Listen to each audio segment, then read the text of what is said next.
Fake news, algoritmos, informação instantânea, jornalismo independente. Os desafios do jornalismo na era da ultraconectividade discutidos aqui, na Sala de Imprensa. Está no ar mais um Sala de Imprensa, sejam todos muito bem-vindos e bem-vindas ao nosso programa. Fique aqui com a gente, porque os nossos papos são sempre muito interessantes. E apesar de sermos um programa que fala de mídia, jornalismo e temas do universo da comunicação, nós abordamos aqui assuntos que interessam a todo mundo, seja profissional de comunicação ou não. Hoje mesmo a gente vai falar de um assunto que está no nosso dia a dia. Quem consome os produtos das mídias em geral, TV, rádio, internet, jornal, já se deparou em algum momento com um tipo de violação de direitos humanos? Um não, vários. É aquele jornal impresso que, como muitos dizem por aí, você espreme e sai sangue?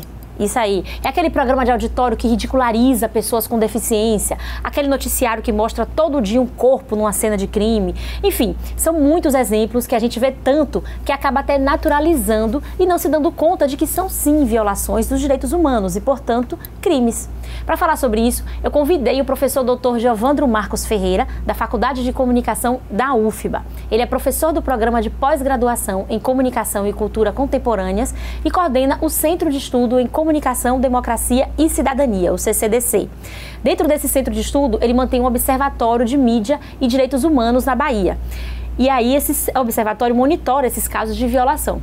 Seja bem-vindo, Geovandro, que bom trazê-lo aqui no nosso programa hoje. Muito obrigado, é um prazer. Vamos bater um papo aqui um pouco sobre esse observatório. Eu queria que você começasse explicando, né, como é esse trabalho que vocês desenvolvem nesse observatório de mídia aqui na Bahia. Bem, primeiro vou situar como nós criamos esse observatório, o CCDC, né, Centro de Comunicação, Democracia e Cidadania.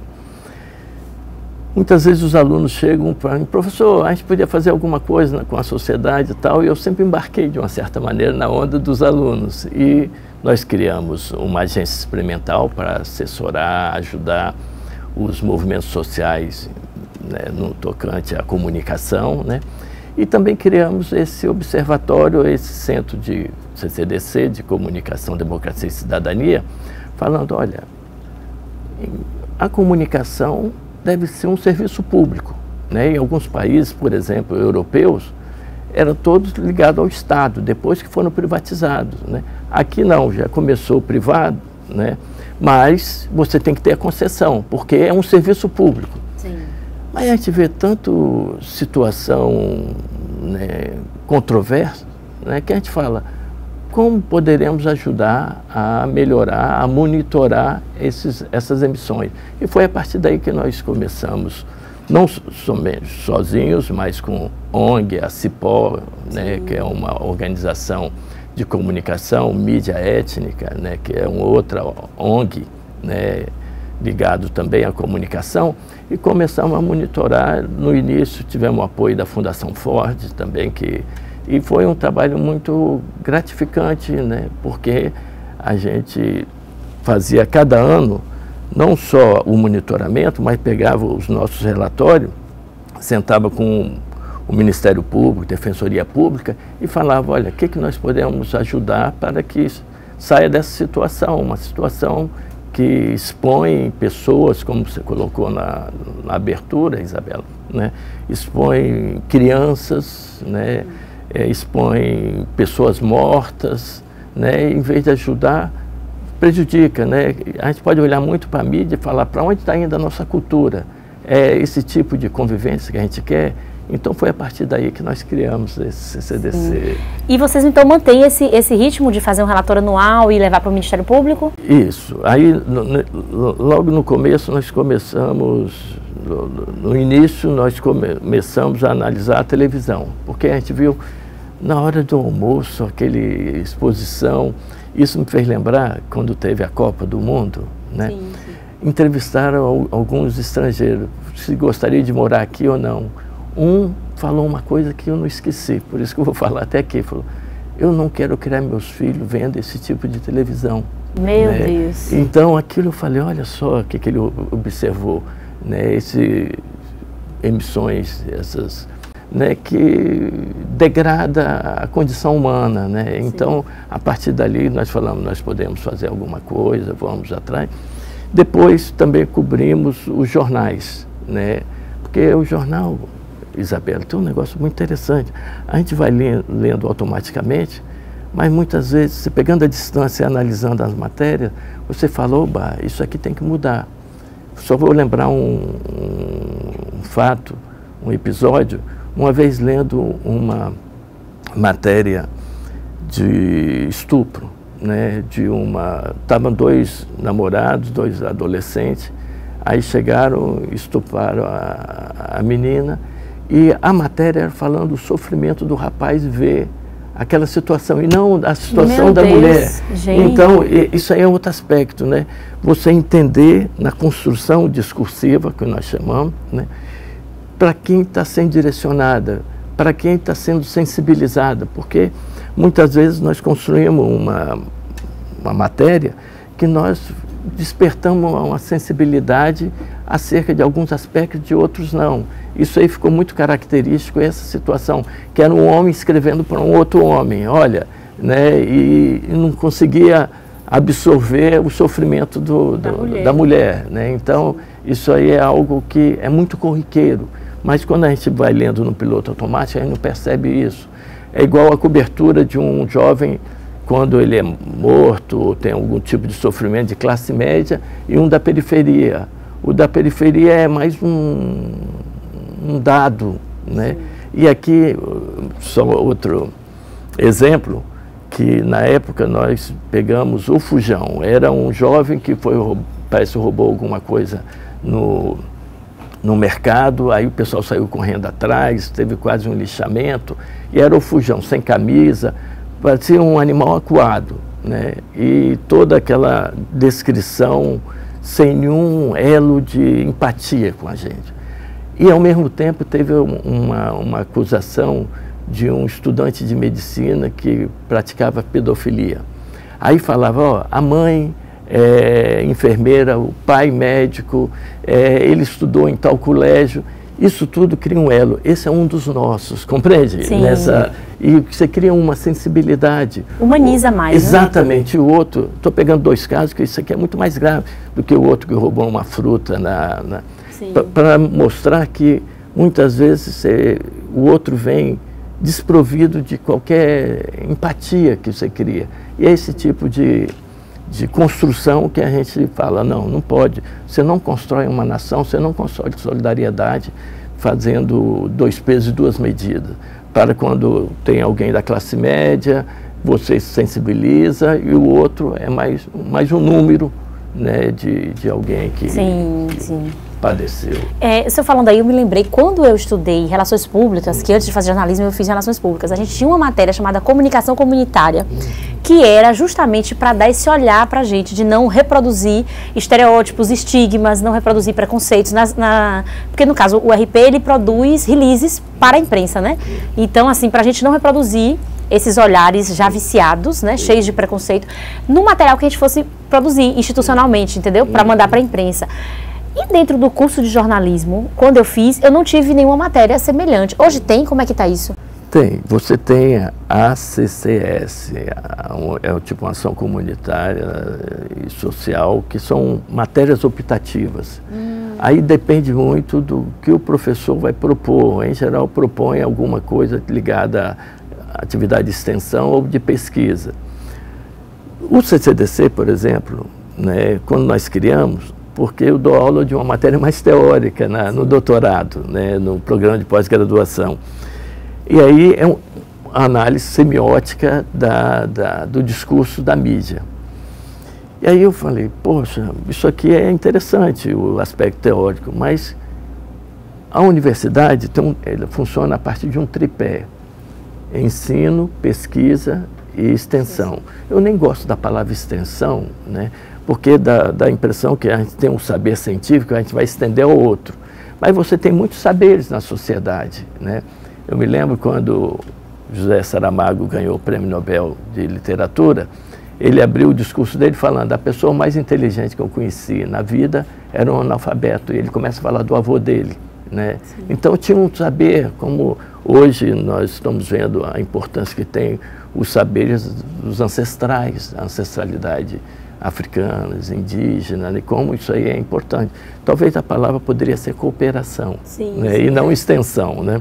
Então, né, a partir dessa estratégia de análise semiótica, eu falei, como nós podemos fazer uma análise, mas a partir do pequeno, do marginalizado, né? Hoje você tem a população LGBT, né, a população negra, né, a situação de mulheres. Então, a partir dessas populações aí, a gente fala como a gente pode humanizar a comunicação, como humanizar o discurso. Aí você pergunta, é verdade, né? A mídia, ela expressa essa violência, etc. Mas uma coisa, Isabela, a gente pode ver, a verdade é que é alguma coisa muito mais ampla.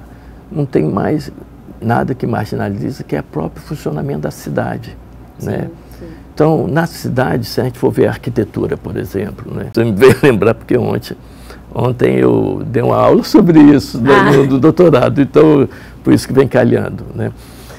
A cidade, o outro é cada vez mais uma ameaça. As grades fazem parte da nossa cidade, as cercas elétricas, muros altos, né? Por quê? É uma construção que o outro é uma ameaça, né?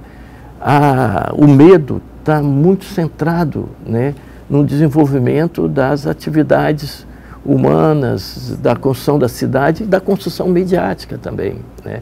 Então, como pensar de uma maneira mais ampla, né, uma cultura que vai em direção à paz, não em direção ao confronto, nós e eles. O outro é um adversário, um inimigo. Então, a gente tem que pensar muito, né, como nós estamos construindo essa cultura, a leitura da realidade que a gente faz através dos meios de comunicação, ou uma cidade que vai sendo construída com muros e condomínios fechados, né?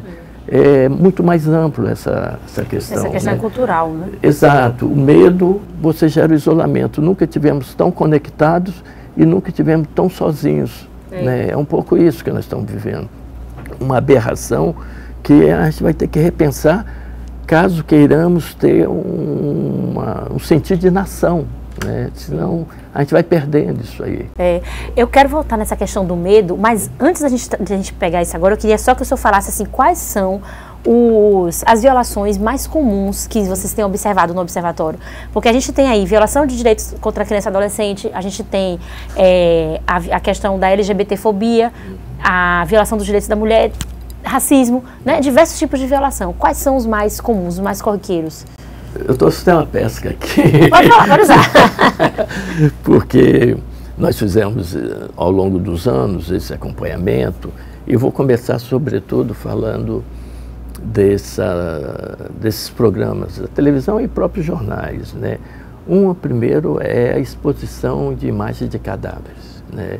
Isso aí, sobretudo no início, vou destacar, isso aí era muito recorrente, né? Isso aí foi todo um embate que fizemos junto, nós tivemos um TAC, né? Sim, então, né, um termo de conduta, né? Então, teve esse aspecto. Outra é filmagem em delegacia. Isso aí é uma aberração. Demais. Então, isso, você tem toda uma negociação. Muitas vezes o apresentador fala, eu te dei uma chance de aparecer no vídeo, hein? Quero que você me ajude depois lá na frente. Então, muitas vezes você tinha essas negociações no ar, né? Que é, no direito romano, o preso é sagrado, né?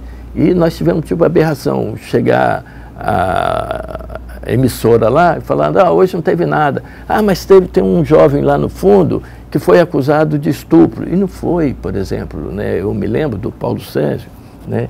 Foi acusado, e aí ele falou, não fiz isso aqui não, e a jornalista, né, falando, não, você fez, tal.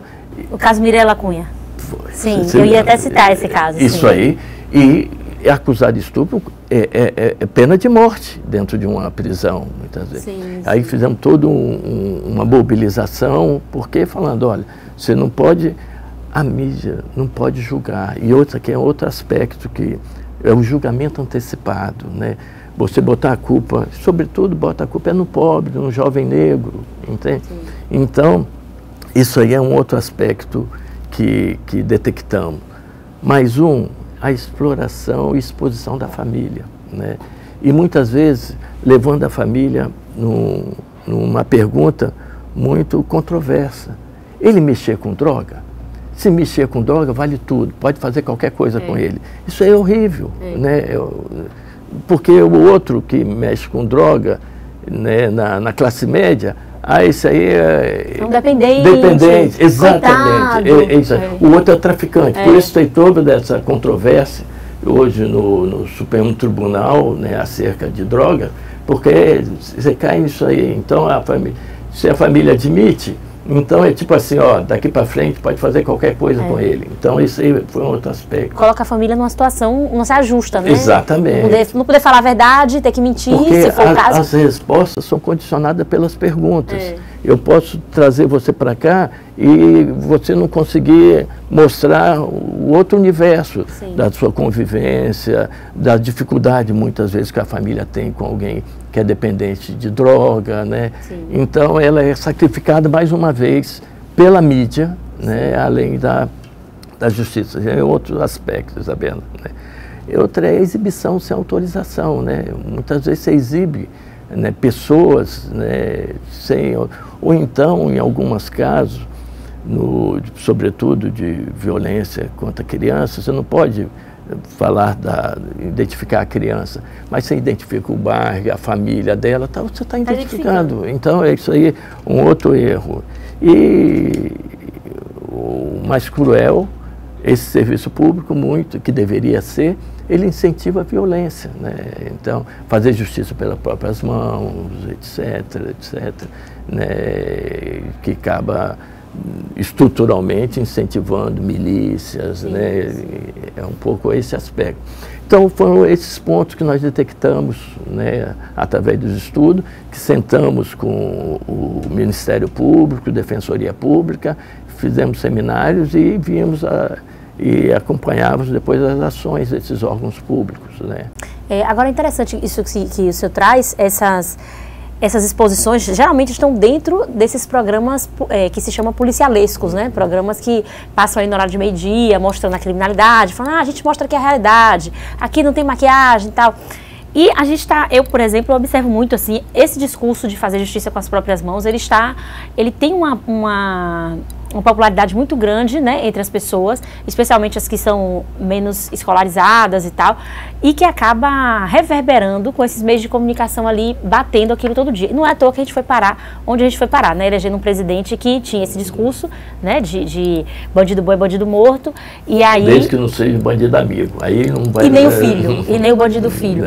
Então, assim, eu queria que o senhor falasse um pouco sobre essa questão dos programas policialescos. Eles estão muito ligados a essa questão de violação de direitos humanos, mas essas violações não estão só dentro deles, né? Existem outros tipos de programações dentro da TV e nos próprios impressos também que promovem, né? Você poderia falar um pouco sobre esses outros? Eu acho que você toca num assunto, né, da violência que nós deveríamos pensar, e essa é a reflexão que a gente faz, muito sobre o momento que a gente está vivendo, isso a gente está destacando, e o nosso histórico, né?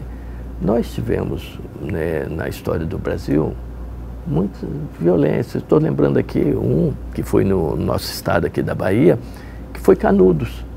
Né? Eu estava vendo A Guerra Sem Fim, de Vargas Llosa, aquele escritor Nobel, né, de literatura. Ele falou: o século XX começou no interior da Bahia, que é, tendo alguém que pensa diferente, você vai e extermina, né? Dizima, né? De dizimar vem da palavra, você deixa aquela população a 10ª parte. Né? Então, você tem esse aspecto. E, sem falar, né, a mídia, sempre quando eu estou vendo a mídia, eu gosto de articular com a história mais longa nossa, a mídia muitas vezes tenta cumprir o papel do coronel. O coronel era o quê? Aquele que tinha um poder econômico, em geral um latifundiário, um fazendeiro, né? Que, com a proclamação da República, eles perderam os escravos, esses latifúndios perderam os escravos, E o Estado brasileiro falou, você faz a lei aí. Por isso que muitas vezes falava, será que se aproxima com a perspectiva feudalista, né? Mas talvez nem tanto por causa da economia, que já tinha outra dinâmica. Mas tinha uma coisa, alguém que cuidava da economia, passou a deter o poder político e muitas vezes o poder de polícia. Ele tinha a sua, né, se a gente for lembrar os bandeirantes, o bandeirante, como diz Capistrano de Abreu, um historiador, era o braço armado do latifúndio, né? Era uma milícia, né? Então, se a gente for pensar como a gente articular e repensar os posicionamentos aqui, agora, que cala fundo na história nossa, cala fundo. E a academia é um pouco para ligar esses fios. Olha, isso aqui não é por acaso que surgiu. Está aqui na evidência, mas faz parte de um filão histórico. Né? Então, só para a gente articular. Sem outras viagens, eu vou aproveitar o programa para fazer umas viagens aqui, porque se a gente for ver, é tão forte essa questão da violência, né? Por isso que nós temos que pensar e repensar. Quem é o nosso herói nacional? Tiradentes. Qual a imagem que nós temos? Alguém esquartejado. Enforcado. Uma corda no pescoço. Exatamente. Né? Se a gente for ver, né, um país de tradição católica, qual é o dia que as igrejas estão cheias? Sexta-feira da Paixão. Né, aquele Cristo sanguentado e tal. Isso aí é muito forte. Desfinados. Desfinado. Sem falar, né, Isabela, nosso prato nacional é um pouco esquartejado. A feijoada, para um estrangeiro, eu com esse contato muito com o estrangeiro, a gente tem muitas relações internacionais na faculdade, quando a gente bota a nossa feijoada raiz, com orelha, tijolo e tal, é assustador de uma certa maneira, né? Então, só pegando elementos, né? E eu estou lembrando da reflexão também do Roberto da Mata, A Casa e a Rua. Você vê dentro de casa, você está almoçando, começa a discutir com o irmão, a irmã, a mãe fala, aqui não é lugar de discussão. Quantas vezes isso aí? E quando você vai para o trabalho, vai para a rua, estou indo para a batalha, estou indo para a guerra, estou indo para a luta. Exatamente. Então isso tudo faz parte da nossa cultura, que reflete nesses aspectos da violência. Então isso explica a popularidade desse tipo de programa, explica... Alimenta, exatamente. Eu trago esse pano de fundo porque alimenta. Nós temos, e eu posso trazer outros aspectos também de atividades que foram muito positivas, né? Você vê de solidariedade, Betinho com toda a campanha, né? Os papéis de muitas igrejas, né? Que você conhece também, né? Então você tem esses aspectos, mas na cultura tem isso de tudo. É tipo aquele pequeno índio que perguntava ao avô dele como era esse negócio de ter esse lado interessante e não tanto interessante. Ele falou, aqui dentro da gente tem dois lobos, um que é bondoso e tal, o outro que não é tão, é mais perverso e tal. Aí eles estão sempre em disputa, a mesma coisa na sociedade, né? Aí o netinho perguntou, qual ganha? Ele falou, aquele que se alimenta mais. Você está alimentando o que na nossa cultura? São esses aspectos que nós destacamos, esse pano de fundo mais da violência, ou outros aspectos de solidariedade, que você vai no interior, por exemplo, você vai na periferia, que um aspecto que eu acho mais interessante, que as pessoas não estão ligadas ao trabalho. Se ele perde um emprego, ele não deixou de ser filho de Dona Maria e tal. Sim. Você tem todo aquele aspecto de solidariedade. Então, isso que nós devemos alimentar, como podemos ter uma mídia mais solidária, né, com o dia a dia das pessoas, ou uma mídia que vai buscar audiência em cima do escárnio das pessoas, né, da degradação da situação humana. Então, é um pouco esses aspectos que a gente pode ver. Nós, no plano de fundo, nós temos tanto de um lado quanto de outro. Mas o que nós estamos querendo alimentar mais? A nossa cultura. Para onde a gente está querendo levar a nossa cultura por o dia, para agora no presente, mas também pensando nas outras gerações, né? Sim. E é interessante que o senhor falou sobre a questão do medo nas cidades, né? E como eu aqui pensando como esses programas sensacionalistas, né, policialescos, que trazem todo esse tipo de violação, eles alimentam esse medo, né, nas pessoas, de achar que a realidade, como eles usam esse slogan, esse jargão de aqui é realidade, aqui é sem maquiagem e tal, então as pessoas acabam assistindo aquilo todo dia, você fica condicionado, né, a pensar que você vai sair na rua, todo dia você vai lidar com aquilo ali, com um cara estuprando, uma mulher sendo esquartejada.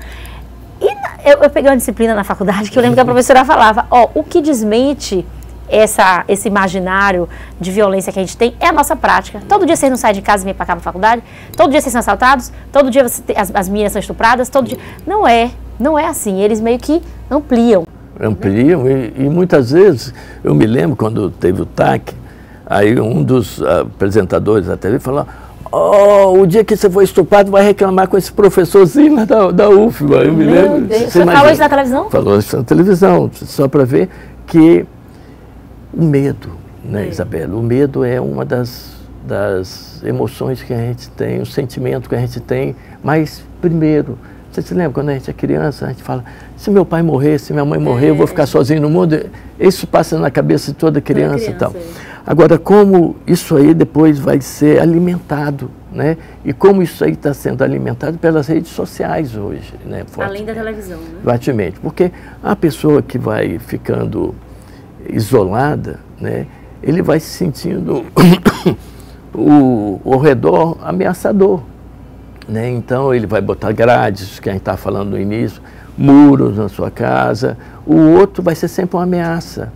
E isso tem dividendos políticos, tem dividendos, né, que as pessoas que aproveitam, midiáticos, sim, né, sim, que aproveitam dessa situação de fragilidade, porque está tendo uma erosão dos laços sociais. Né?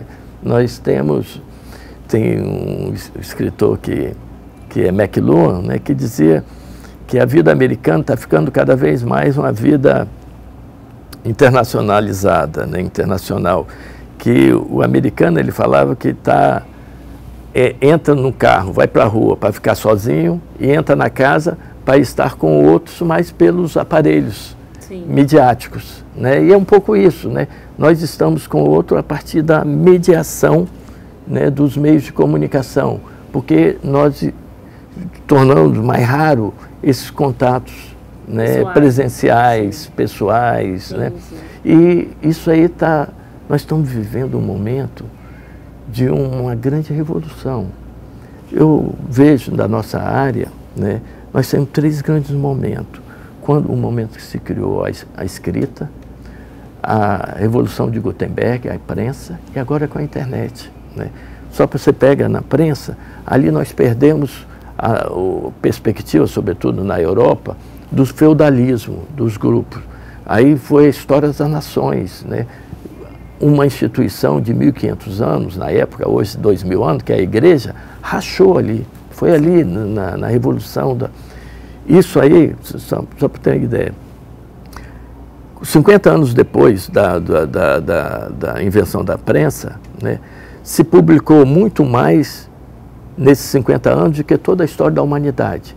E com o advento da internet, nós já publicamos muito mais depois da internet do que toda a história da humanidade, você imagina. Em pouco, né, tempo. Muito pouquíssimo tempo, 30 anos, vamos botar aí, né, que é a popularização da internet. Né? Então a gente está sabendo para onde a gente está indo. O senso comum mudou. Né? Por exemplo, o que tem a ver as nossas tecnologias da comunicação? Antes você ia ao médico para saber o que você tinha. Hoje você vai ao médico para saber uma segunda opinião, porque você já foi lá no Google, no chat GPT. Exatamente. E falaram que tem alguns consultórios, falam, você quer saber uma segunda opinião, vai no Yahoo. Meu Deus. Não vem aqui, não. A pediatra dos meus filhos publicou no Instagram dela esses dias que se o chat GPT fosse um pediatra, ele erraria 80% dos diagnósticos. E as pessoas estão confiando no chat GPT para fazer diagnóstico para os seus filhos. Exatamente, então, exatamente. É isso. E o senhor falou muito aí do TAC, né? Eu queria trazer um pouquinho esse assunto para a gente finalizar esse bloco. Em 2012, o Ministério Público fez pegou as emissoras de televisão que eram responsáveis por esses programas, né? Acho que foi a Aratu e a Record, né? E eles assinaram lá um termo de ajustamento de conduta para se adequarem às normas e ferir parar, né, frear essa questão das violações de direitos humanos, que eram programas que estavam ali todos os dias realmente exibindo corpos, exibindo menores de idade, né, exibindo sem autorização, expondo a família, enfim. Isso foi em 2012, esse termo de ajustamento de conduta, né? E aí, depois desse TAC, só que assim, antes de assinar o TAC, já vinha rolando uma discussão, né? Já tinha toda uma discussão e que estava indo a público também, as pessoas falando que estava demais, que estava passando do limite e tal. Nesse mesmo ano, o senhor lançou, depois desse TAC, né, o senhor lançou um livro falando sobre, o título do livro é A Construção da Violência na TV e Jornais Impressos da Bahia, falando sobre justamente essas violações que estavam acontecendo na mídia. E em 2012 aconteceu também o caso Mirella Cunha, né, que foi aquela repórter da Band, para você que está nos assistindo, não sei se você vai lembrar, mas ela foi a repórter da Band que entrevistou um garoto que estava sendo acusado de roubo e ela estava querendo imputar ele também uma acusação de estupro. E ainda fez chacota, porque era uma pessoa semi-alfabetizada, que não sabia falar exame de próstata e não sabia para que servia exame de próstata, então ela ficou ali tripudiando, né, em cima do menino, do garoto, né, um adolescentezinho. Então, esse caso também repercutiu muito, inclusive nacionalmente. E aí, assim, eu fiquei pensando, né, em 2012 eles firmaram esse TAC. No mesmo ano aconteceu isso, esse caso da repórter, e o senhor lançou o seu livro com todas essas aberrações, né, que aconteceram ao longo de 2012. Depois desse TAC mudou alguma coisa? Porque a curto prazo parece que não mudou nada, né? Mas hoje, avaliando hoje, 22 anos, não, 2012, tem 14 anos, né, esse TAC, 14 anos depois, mudou muita coisa na mídia, melhorou essa questão das violações, como é que está isso hoje? Violações estão aí, que a gente percebe ainda, né? Talvez algumas diminuíram a exposição de corpos diminuíram. A gente percebe isso aí, então mas tem outras que você vê a exposição de famílias continua, entende? Ou então a identificação, você não tem esse zelo, né, de preservar como se preserva outras pessoas em outras situações, outras classes. Sim, então, você tem esse aspecto. Agora, o TAC, né, eu não vejo tanto naquele momento, que atendeu a expectativa que a gente tinha. Né? Atendeu ou não? Não. Não atendeu. Não, porque, como você falou, né, você percebe que tem uma situação, né, que é um pouco o que a gente está vendo na Câmara dos Deputados hoje. Você teve aquela cota de mulheres tal, que não foi atendida, e agora eles estão fazendo uma alta anistia. Né? Então, a impressão que tem, e ao mesmo tempo, estão lá os mesmos deputados fazendo leis rigorosas contra jovens da periferia, né? Sobretudo essa questão das prisões, das drogas, exatamente, né? Então, como a gente não perdeu aquela noção histórica, já que puxamos a questão histórica, de para os amigos e para a gente, a flexibilidade da lei, para os outros, o rigor da lei, né? Os nós e eles, né? Então, o TAC, eu acho que teve esse aspecto, né? de não ter algumas coisas, você cobra, por exemplo, né, aqueles que financiam esses programas. Né? Nós fizemos toda uma campanha também depois, quem financia a baixaria é contra a cidadania, não se lembra? Sim. Forçar, olha, isso aqui está fazendo, você vai consumir o produto deles e tal. Aí vai surgindo alguns efeitos a importância de envolver a sociedade. Né? Mas nós temos que caminhar, porque as pessoas, a sociedade, aí que tem todo um trabalho, né, Isabela? As pessoas são mais sensíveis às políticas ligadas à educação, aos direitos sociais, né? A questão econômica, o emprego, a saúde. Mas como hoje, cada vez mais, a política pública de comunicação, ela vai se tornando fundamental para a cidadania, né? Porque hoje ela é fundamental para a sua participação na sociedade. Então, por isso que eu acho que, lembrando Paulo Freire, a importância de a gente fazer um grande mutirão, né? Porque muitas vezes a pessoa pode ser instruída, mas ele é alguém analfabeto em relação às tecnologias da comunicação, né? Então, você vê muitas vezes colegas mesmo, oh, isso aqui, mas eu falei, isso aí é fake news, tal. Ah, mas alguém me mandou, foi um médico, um advogado, mas você tem essa falta de um letramento, né? Eu acho que isso aí é um grande desafio. Então eu diria, é importante o TAC, né? Mas tem que vir com outras ações, né, em conjunto. Por exemplo, nós fizemos, ao mesmo tempo que estava fazendo o TAC, acompanhamento de redações, levar esse estudo, falar com o colega, olha como se construiu essa notícia dessa maneira. Se fôssemos pensar à luz dos direitos humanos, como poderia ser essa abordagem, esse enfoque? Então, você tem um trabalho, e além da importância também na escola, de educação para as mídias, sim, né? Sim. Porque a gente conhece muito a realidade através das mídias. Pega o dia a dia nosso, né? Quantos por cento a gente fica sabendo da realidade pelo contato direto e quantos por cento a gente fica sabendo através dos meios de comunicação, né? Todo o campo com uma sociologia do conhecimento, né? Aonde nós adquirimos conhecimento. A gente vai perceber que a presença da mídia é extremamente forte, né?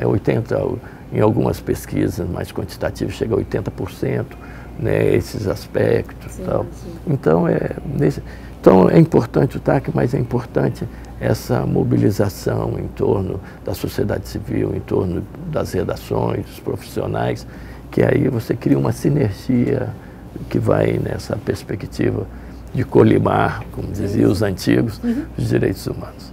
É isso aí.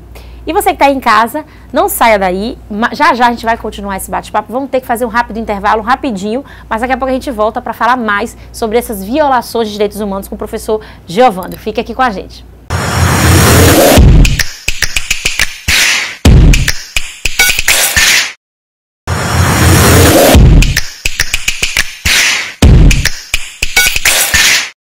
Voltamos com mais sala de imprensa. Hoje a gente está conversando aqui com o professor Dr. Geovandro Marcos Ferreira, da Faculdade de Comunicação da UFBA. Ele é professor do Programa de Pós-Graduação em Comunicação e Cultura Contemporâneas e coordena o CCDC, o Centro de Estudo em Comunicação, Democracia e Cidadania. Dentro desse centro funciona o Observatório de Mídia e Direitos Humanos da Bahia, do qual ele também é coordenador.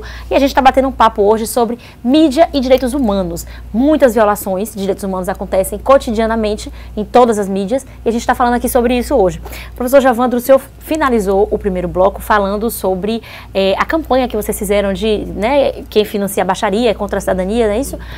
Eu queria saber se tem algum tipo de punição para as empresas que financiam esse tipo de programa, que estão ali expondo as pessoas. Legalmente, tem alguma coisa que se possa fazer contra elas ou é só uma questão imagética mesmo, de você trabalhar negativamente essa imagem? Exatamente. A gente explora mais junto aos consumidores, né? Sim. Como diz um amigo, nada mais sensível. O órgão mais sensível do corpo humano é o bolso.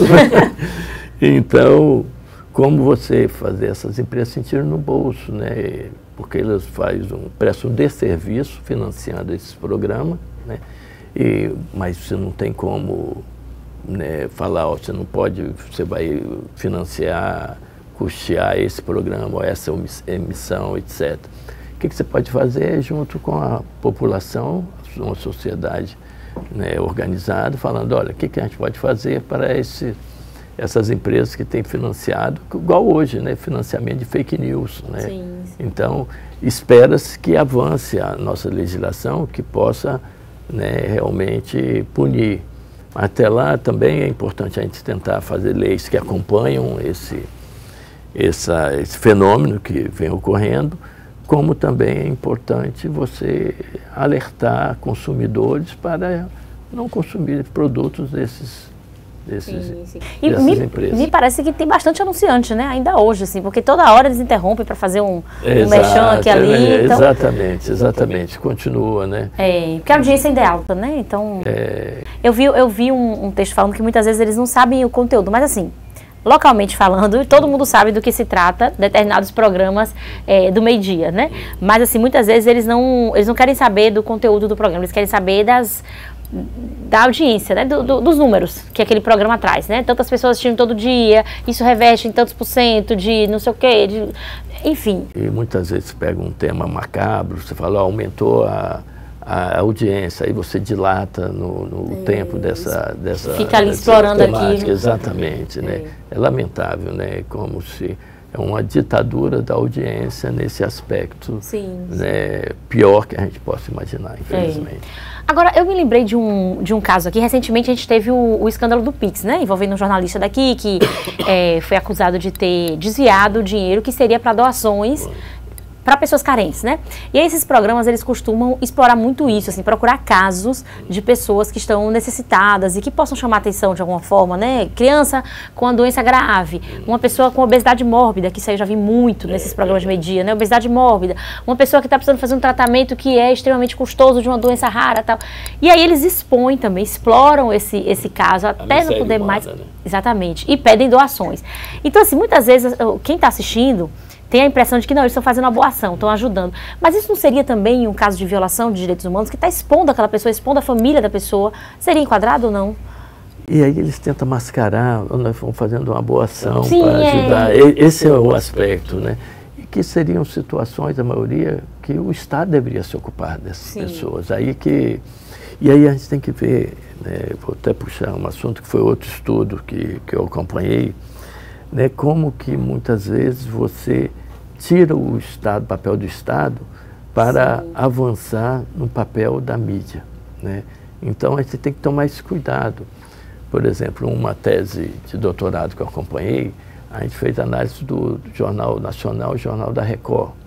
O Jornal Nacional, ela avança, né, a situação do mundo cão, né, muitas vezes, sobretudo no início, e no final ele vai mostrar que a solução está no Criança Esperança. Olha ali. Faz toda uma construção discursiva. Construção discursiva. E a Record vai, no sentido do mundo cão também, as atrocidades do nosso dia a dia, e lá na frente você pode mudar a sua vida, né? Então, no fundo, a gente tem que tomar muita atenção. A própria estrutura das emissões levam a gente a anular o papel do Estado, ou então coloca o Estado como ineficaz nisso aí. Essa violência é porque o Estado não está com a ação policial correta, tal. Então a gente tem que tomar muito cuidado. Igual nesses casos, né? Quero mostrar uma boa ação suposta, mas no fundo eles estão querendo mostrar a situação degradante, né, do ser humano, e a partir dali dá uma do bom pastor, né? Essa foi uma das conclusões que chegamos, né? Ou você entra no do bom pastor ou justiceiro, né? São duas imagens que você constrói ao longo do tempo dessas emissões. Ou então, como nos jornais maiores, você anulando o papel do Estado. Então, e criando protagonismo para uma que é financiada pela igreja e outra que tem como ação maior, social, Criança Esperança, né? Então, no fundo, né, você anula o papel do Estado, que ele é fundamental, né? A gente viu aí agora na pandemia, ou então viu no Rio Grande do Sul, aqueles que falam que o Estado tem que ser mínimo, nesse momento falam, tem que ser massa, tem que ajudar a minha empresa, tal. Então, tem que ver esses discursos da carochinha que tem que tomar muita atenção. E no dia a dia, né, a gente não ser, como a gente falava antigamente, engambelado, né, por uma suposta boa ação. Mas, no fundo, o que ele usa aí é a degradação humana para aumentar suas audiências. Ter lucro, né? Mais anunciantes, enfim. E a questão, a gente não pode perder que, se a comunicação é um serviço público, qual seria a melhor maneira de criar esse serviço para a população, né? Né? Qual seria a melhor maneira de nutrir nossa cultura, nutrir nossa maneira de ser, através dessas emissões. Isso aí é uma questão de fundo que a gente não pode perder. Os casos de obesidade mórbida mesmo, porque eu já vi vários, né, nesses programas, eles tentam fazer o telespectador pensar que a solução está em você divulgar o caso para que pessoas físicas, né, iniciativas individuais possam solidariamente ajudar. Tipo, vamos despertar aqui a solidariedade do baiano e tal. E em nenhum momento se fala que existe um tratamento para essas pessoas no SUS, né? Que tem algum hospital específico. Quer dizer, a prestação de serviço mesmo ali não existe. Não se diz, você pode ser encaminhado para tal hospital. Porque eu acho que talvez fosse mais útil eles usarem essa visibilidade para pressionar, né, os prestadores públicos, cadê a vaga? Né? Vamos aqui dar celeridade a esse processo, né? Porque fulano de tal está com uma situação grave, mas não fazem isso, eles fazem as pessoas acreditar que a solução é individual mesmo, é você ali pegando, doando, o outro doando, e aí... Aí como fica centrado no papel da mídia. Papel deles. Exatamente, e coloca um papel secundário quem deveria ser o protagonista dessa situação.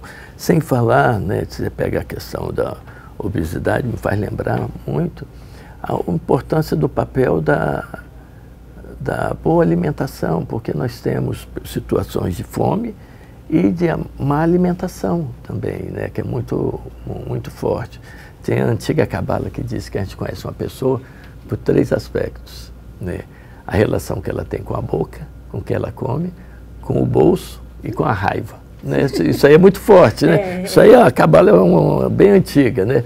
Então, né, a importância, eu ando em Salvador, por exemplo, como dizia um antropólogo, a pobreza é gorda, por causa dessa alimentação, né? Que é uma alimentação que muitas vezes não é sadia, né?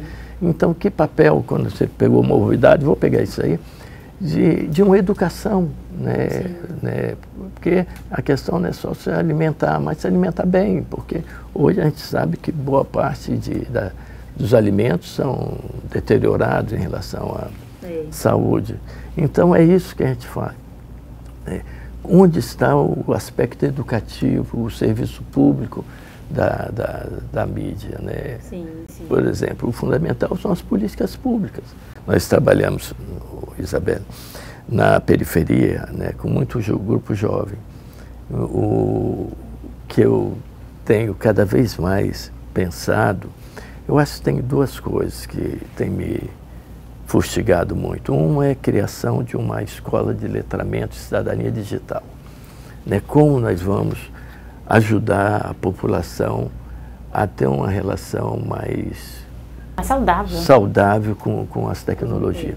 Você imagina, né, o celular, a gente vai pegar uma geração aí, né, adolescente hoje, vão gastar na média de 20 a 25 anos da vida deles com o celular. Sabe o que é isso? Né? É 1/4 da vida da pessoa. Né? Você pega chega aos 90 e tal, né? De 20 a 25 anos vai gastar com o celular. Né? Que tipo de educação a gente vai? A fake news é importante, mas fake news faz parte de um complexo maior, né? Que é essa má utilização também, né? Má utilização, né? Que é como qualquer instrumento, mas as tecnologias da comunicação, elas são muito mais poderosas. Vou te falar por quê.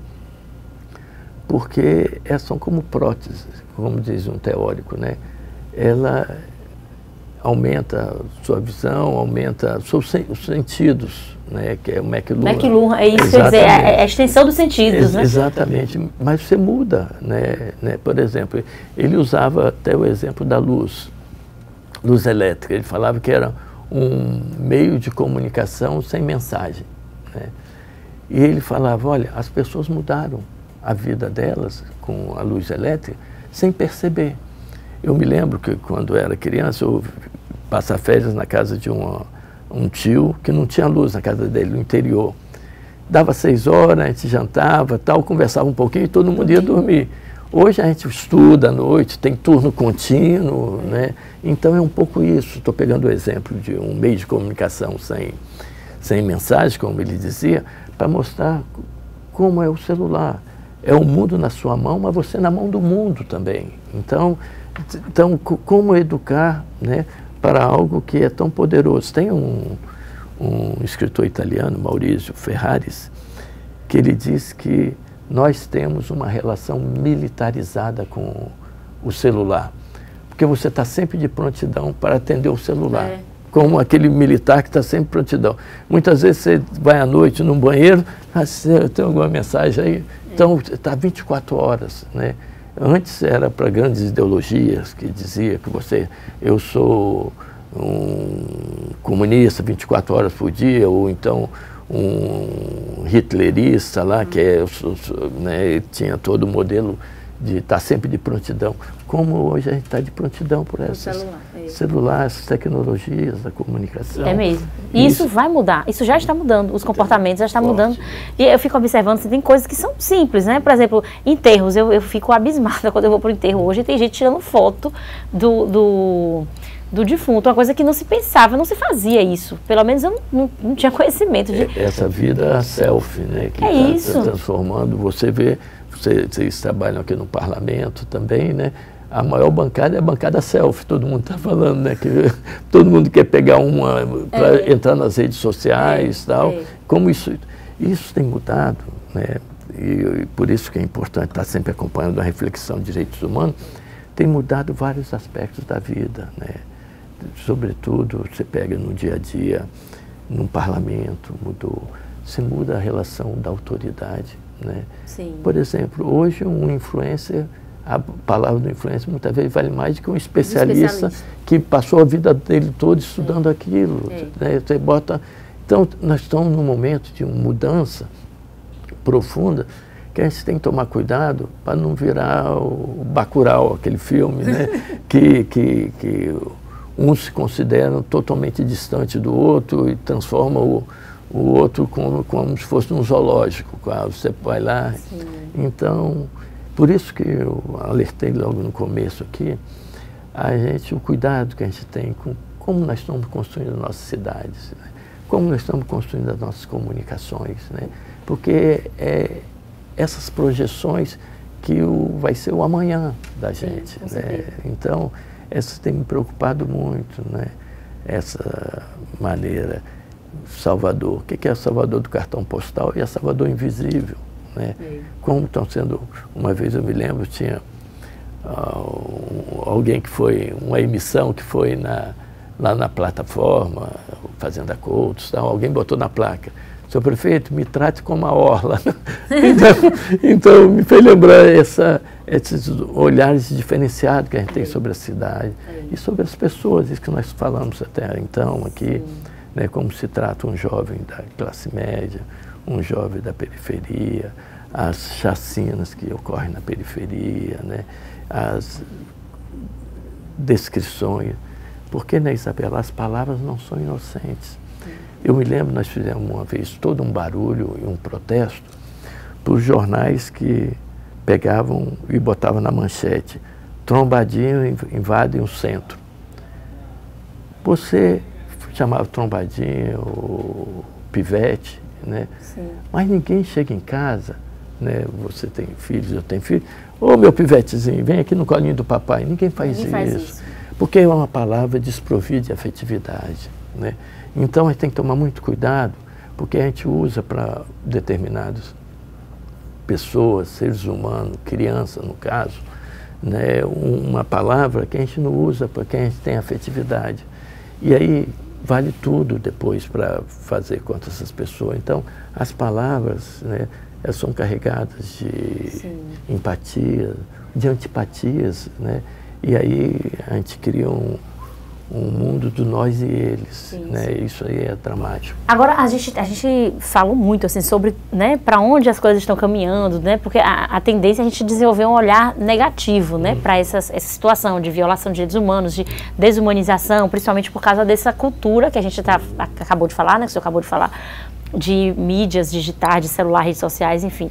Mas o senhor tem um olhar otimista ou pessimista em relação a isso? Porque, veja só, eu me lembro, quando eu era criança, tinha, além desses programas policialescos, né, que a história já é antiga, mas ainda tinha os programas de auditório, que faziam muito sucesso com mulheres seminuas em pleno meio da tarde, e explorando pessoas com deficiência física, com deficiência mental, fazendo chacotas, ridicularizações, né, explorando casos que são da vida privada, no caso de mulheres que estavam grávidas e queriam a paternidade reconhecida e tinha todo aquele espetáculo em cima. Hoje eu já não vejo tanto isso. Tem, não vou dizer que não tem, mas não é como nos anos 90. Né? O senhor acha que a coisa melhorou? Porque eu acho que a sociedade também tem amadurecido um pouco mais e algumas cobranças têm sido feitas, né? Principalmente de instituições organizadas, universidades e ONGs, enfim.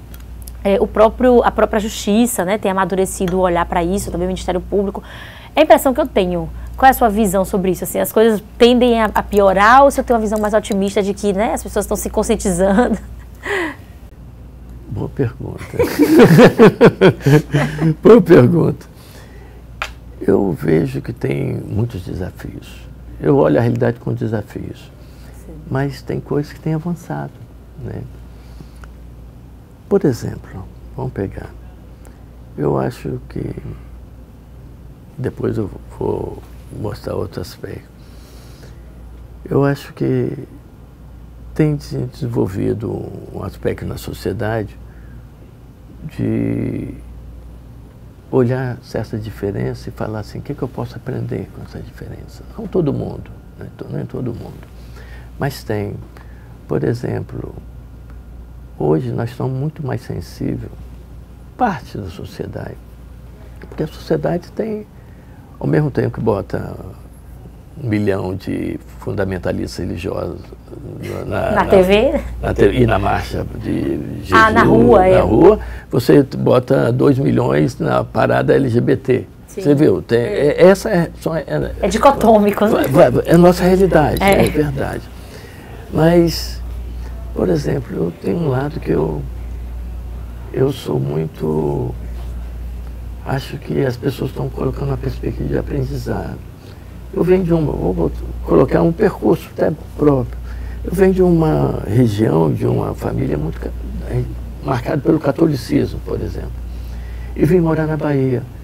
Eu vejo quanto aspecto interessante do candomblé, né? Que eu falo, olha, interessante a questão da ancestralidade, né? É importante você saber de onde você vem para saber onde está indo. A questão indígena, né? Eu me lembro que antes, né, eu sou de uma geração que falava, você está fazendo programa de índio. Né? Hoje você fala, que programa ótimo, é de índio. Outro dia eu vi alguém usando isso aí, o outro já contestando. Sim, né? sim. Então você tem tido uma abertura, tem a globalização, né, e a mundialização, eu acho que tem criado certa abertura. E ao mesmo tempo tem criado a reação. Desculpa. Uma reação, né? Porque o que é o reacionário? É alguém que olha pelo retrovisor e fala, aquela época foi melhor, a época da ditadura, a época da... Não é isso? Né?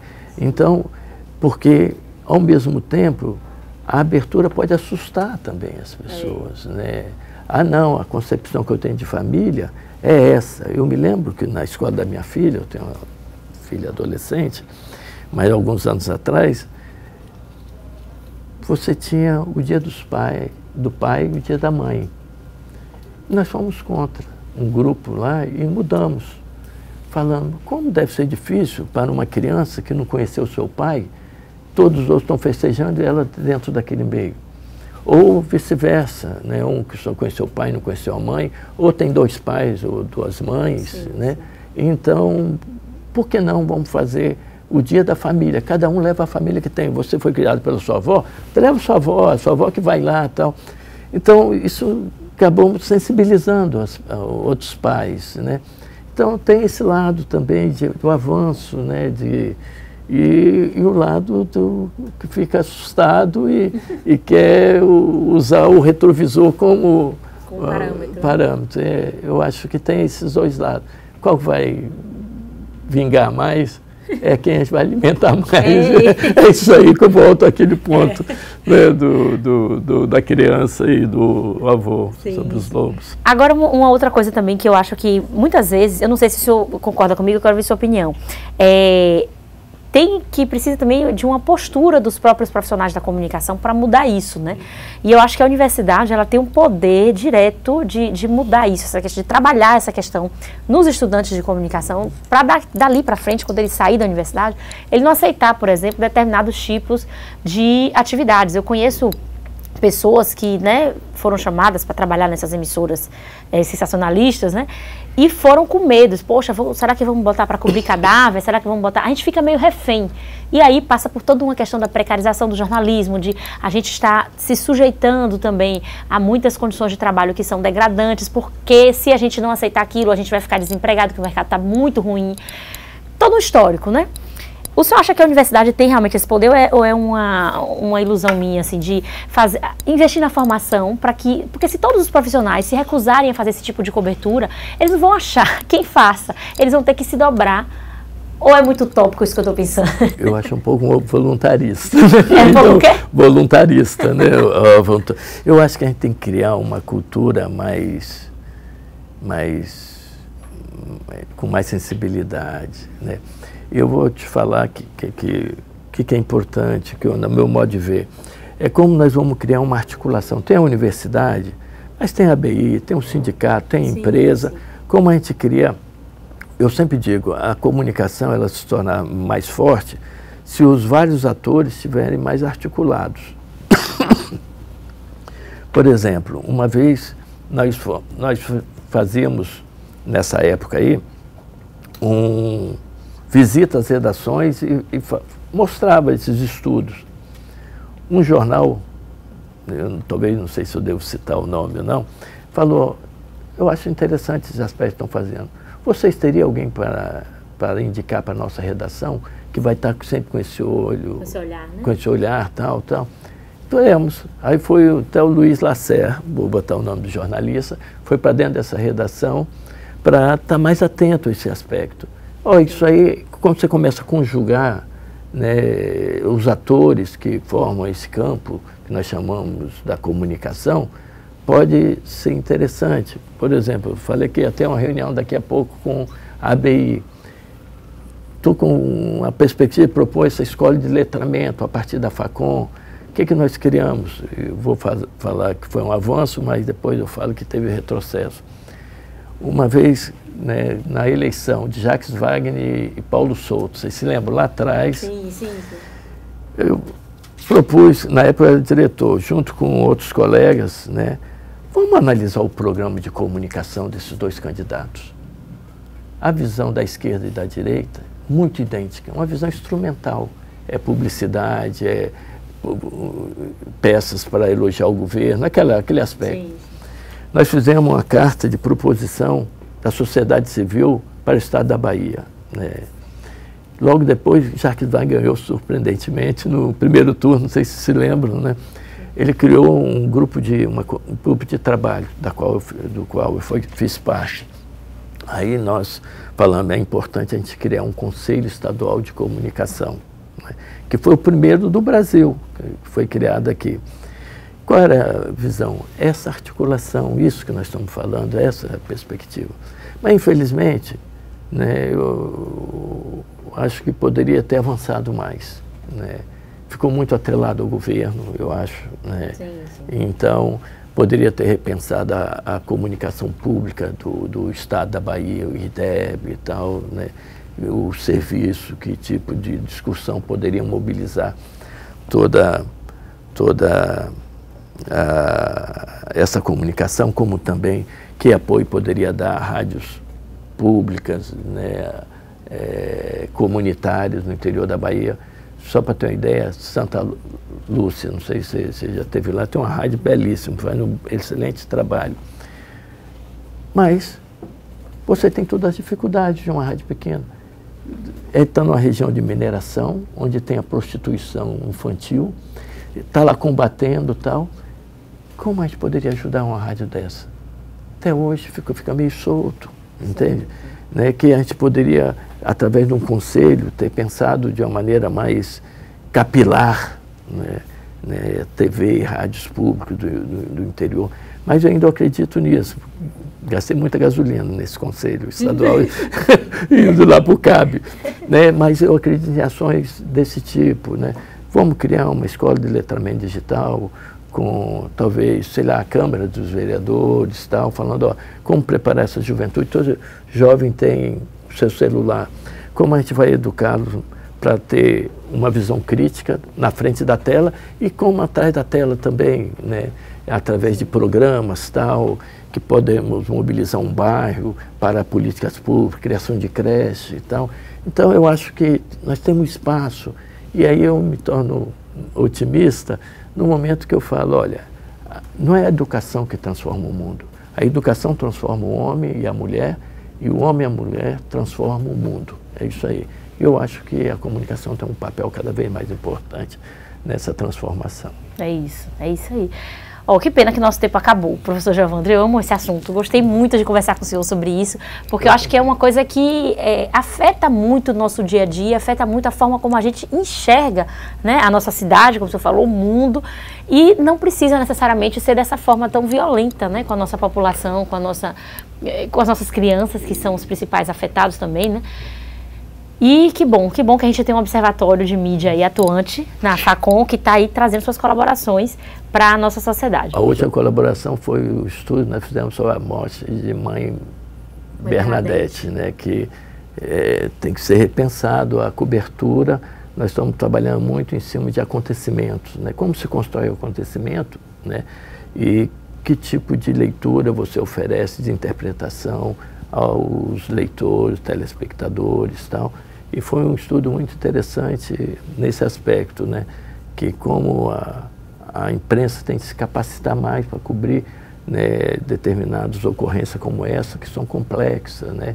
Com implicações diversas. Sim, com certeza.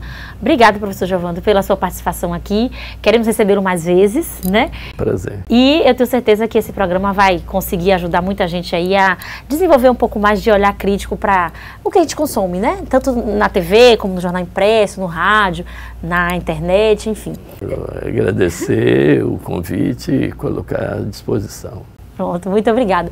E você que está em casa, o nosso bate-papo terminou, mas se você quiser rever essa ou outras edições do Sala de Imprensa, acompanhe nossa programação na TV Câmara, canal 12.3 e na Rádio Câmara, 105,3 FM. Lembrando que nesse período, até as eleições, o nosso canal do YouTube está temporariamente fora do ar, para cumprir as normas eleitorais.